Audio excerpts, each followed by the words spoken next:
Lux channel I superstar প্রতিযোগিতার মাধ্যমে বিনোদন অঙ্গনে পা রাখেন পিয়া বিপাশা। এরপর অভিনয় করেছে মিউজিক ভিডিও, নাটক ও সিনেমায়, কিন্তু হুট করে নাই হয়ে গেল।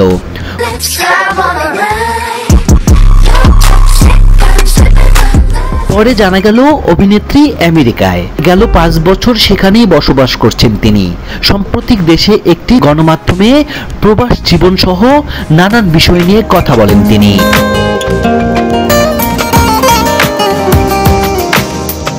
পিয়া বিপাশা জানান একমাত্র মেয়েকে নিয়ে নিউ ইয়র্কে বসবাস শুরু করেন।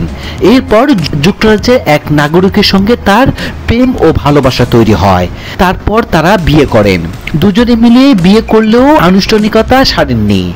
চলতি বছরের শেষের দিকে বিয়ের আনুষ্ঠানিকতা সেরে নেওয়ার ইচ্ছে। পিয়া বিপাশা বলেন, বাংলাদেশে ভালো লাগতো না, কারণ লবিং ছাড়া কাজ হতো না। ভালো একটা সিনেমা করার কথা ছিল, কিন্তু সেটাও আর হয়নি। এরপর আমার মিডিয়ায় কাজ করার ইচ্ছে নষ্ট হয়ে যায়। আমি আসলে কাজ করতে চেয়েছিলাম টাকা কামানোর জন্যই। কাজ না করতে পারলে টাকা কামাবো কি করে? তাই সিদ্ধান্ত নেই অন্য কিছু করার। বিপাশার কথায়, টাকা রোজগারের জন্য আমি বিনোদন অঙ্গনে কাজ করছিলাম, কারণ আমার একটা মেয়ে ছিল। মেয়েকে নিয়ে টিকে থাকার বিষয়। পরে দেখলাম যেভাবে কাজ হয় আমাকে দিয়ে ইন্ডাস্ট্রিতে টিকে থাকা সম্ভব নয়। তাই সিদ্ধান্ত নিলাম আমেরিকায় চলে আসার। এখানে এসে বাংলাদেশের সঙ্গে সব ধরনের যোগাযোগ বন্ধ করে দেই।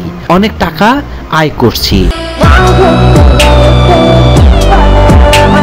পিয়া বিপাশা বলেন, সত্যি বলতে এখন আমার এমন অবস্থা, টাকা ইনকাম না করলেও হয়। আমার এখন আর কোনো স্বপ্ন নেই। যা চেয়েছি গত 5 বছরে সবই পেয়েছি। টাকা পয়সা, সুন্দর জীবন, প্রতিষ্ঠিত হওয়া, ভালো স্বামী, সবই আমার হয়েছে। টাকা নিয়ে এখন কোনো চিন্তাই নেই আমার। যা আয় করি তা ব্যয় করার সময় পাই না। পিয়া বিপাশা জানান, ইনস্টাগ্রাম ও ফেসবুকে বিভিন্ন পণ্যের যে সব পোস্ট করেন তার জন্য বেশ ভালো সম্মানী পান। তার দাবি, এই সম্মানী কখনো $2000, আবার কখনো $3000 মধ্যেই। 2013 সালে দ্বিতীয় মাত্রা নাটকে তাহসান খানের বিপরীতে অভিনয় করেন। ছোটবেলার রূপকথায় বই পড়তে পছন্দ করতেন। বই পড়ার সময় গল্পের নায়িকা চরিত্রে নিজেকে কল্পনাও করতেন। বড় পর্দায় অভিনয় করেছেন। রুদ্র দা গ্যাংস্টার নামে সেই ছবিটি মুক্তি পায়।